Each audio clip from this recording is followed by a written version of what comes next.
I tell you what, Hurricane Florence has arrived. Much as I want to go outside, I can't do it, man. I ain't going out there, man.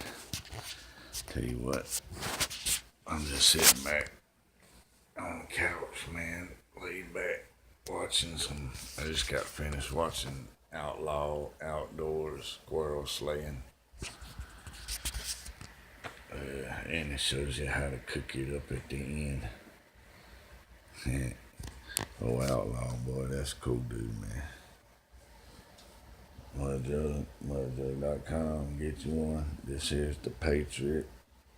I have a basic black and the Rebel Flag flask. And a green roadie. I had the orange flask.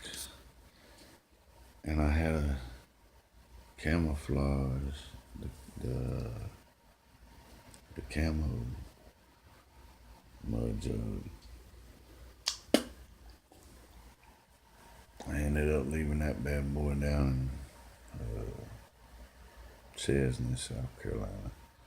I left it down there. Yep, it's just been, man, y'all, I want to go outside today, but I can't. I ain't going out there in that hurricane. Redneck Nation, stand back. There's a hurricane that's coming. And my name's T. Rail. We'll see y'all on the next. Peace out.